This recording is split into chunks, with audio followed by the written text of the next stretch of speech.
sorry ass DJ.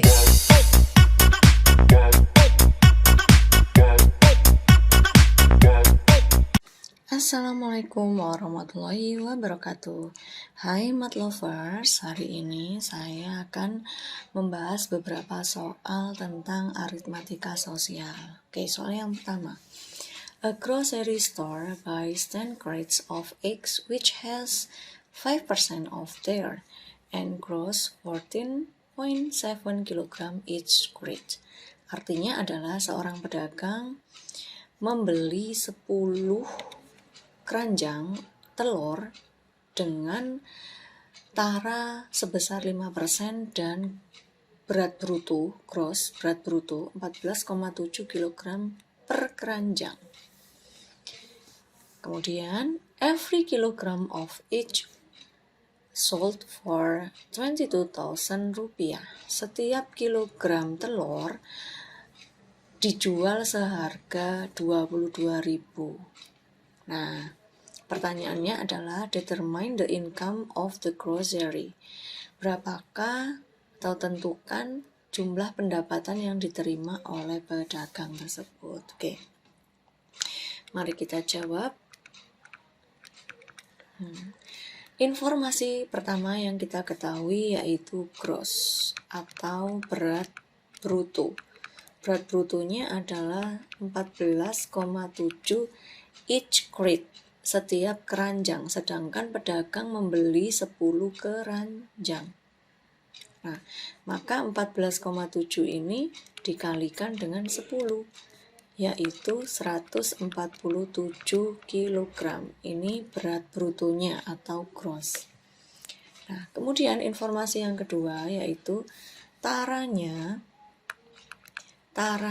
adalah 5%. Berarti artinya 5% ini dari berat kotornya yaitu berat bruto. Berarti kita kalikan dengan 147.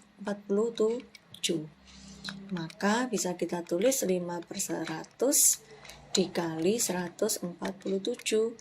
Jawabannya adalah 7,35 kg. Nah, apa artinya tara 7,35 kg? Artinya adalah berat keranjang seluruhnya. Berat 10 keranjang itu ternyata 7,35, sedangkan berat keseluruhan antara telur dan keranjangnya adalah 147. Maka sebelum kita menghitung pendapatan dari pedagang, kita cari dulu berat bersihnya atau yang disebut dengan neto. Neto diperoleh dari gross, berat kotor atau berat bruto dikurangi dengan tara, berat kemasan. Berat brutonya tadi 147 dikurangi dengan 7,35. Maka ketemunya adalah 139,65 kg. Nah, ini adalah berat telurnya saja, berat bersihnya.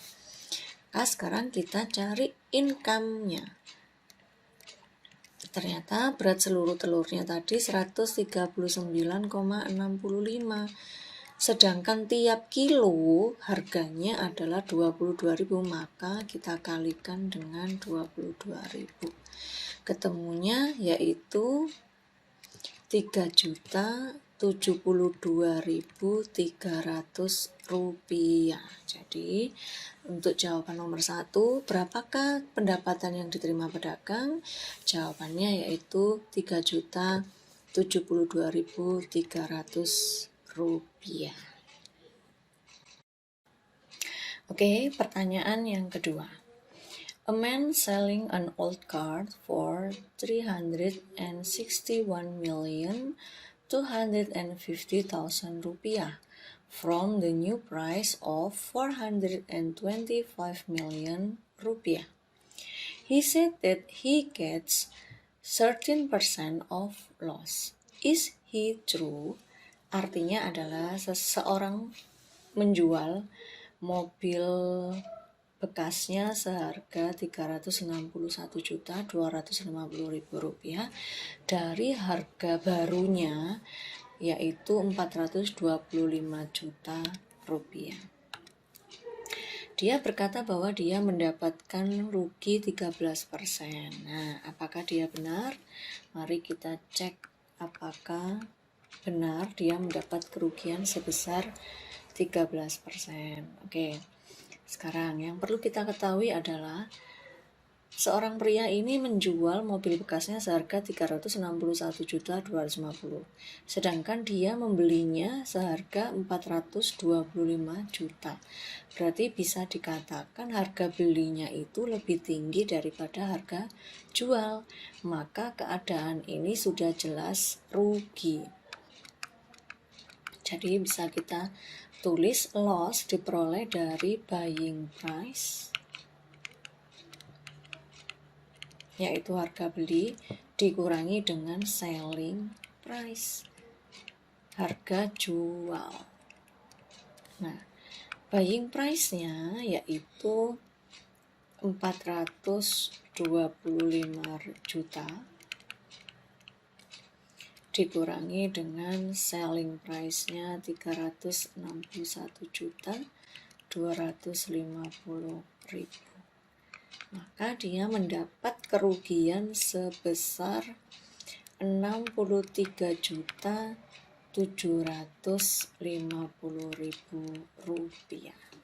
Nah, sekarang kita hitung berapakah persentase kerugiannya. Persentase loss berarti sama dengan loss, rugi, dibagi dengan buying price dikali dengan 100%. Tadi kerugiannya adalah 63.750.000. Sedangkan buying price-nya 425 juta dikali dengan 100%. Nah, mari kita sederhanakan, bisa melakukan coret-mencoret 0. Di sini ada 6 nolnya ya. 1, 2, 3, 4, 5, 6. Yang atas juga kita coret 6. 1, 2, 3, 4, 5, 6. Maka tinggallah 6.375 dibagi dengan 425. Jangan lupa persennya. Jawabannya adalah 15%. Maka kesimpulannya jawabannya adalah no. He is false. Oke, itu jawaban nomor 2. Oke, sekarang soal yang ketiga, yaitu a man saved his money for 4.800.000 rupiah in a bank. After a semester, he takes his save and he get 5.760.000 rupiah. Determine how much percentage of single interest in a year that he get. Nah, artinya adalah seorang pria menyimpan uang di bank sebesar 4.800.000 rupiah. Kemudian setelah satu semester yaitu berarti 6 bulan ya, dia mengambil uangnya, mengambil simpanannya, dan dia mendapatkan uangnya yaitu 5.760.000 rupiah. Nah, pertanyaannya adalah berapa persentase bunga yang dia peroleh setiap tahun? Mari kita jawab.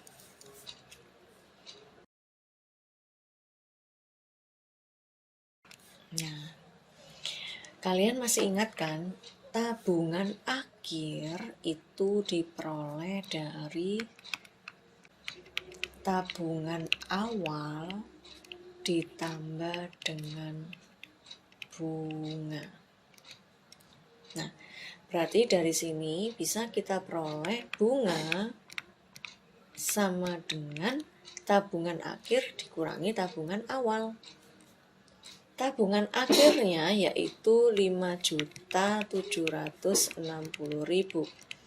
Sedangkan tabungan awalnya adalah 4.800.000. Maka bisa kita peroleh bunganya yaitu 960.000. Nah, bunga sendiri rumusnya untuk mencari bunga yaitu A% ya dikali dengan tabungan awal dikali dengan lama menabung. Nah, sekarang mari kita masukkan 960.000 itu tadi bunganya, berarti 960.000 sama dengan A%, berarti A per 100 dikali tabungan awalnya 4.800.000 dikali dengan lama menabung yaitu 6 bulan, berarti 6 dibagi 12. Mengapa dibagi 12? Karena lama menabung yang diketahui adalah bulan, sedangkan yang diminta di sini persentase bunga setiap tahun, maka harus kita bagi dengan 12. Nah, mari kita sederhanakan. Ini nolnya dicoret 2, yang atas juga saya coret 2. Kemudian 48 dan 12 ini bisa disederhanakan. 12 bagi 12 1, 48 dibagi 12 yaitu 4. Nah, maka kita dapatkan ruas kiri 960.000. Sedangkan ruas kanan A dikali 4.000 kali 6. Berarti 960.000 sama dengan 24.000 A. Nah, di sini ada 0 yang bisa kita coret. 1, 2, 3, 1, 2, 3, berarti A bisa kita peroleh dari 960 dibagi 24. Ketemunya adalah 40. Ya, jadi bunga yang diperoleh tiap tahunnya adalah 40%.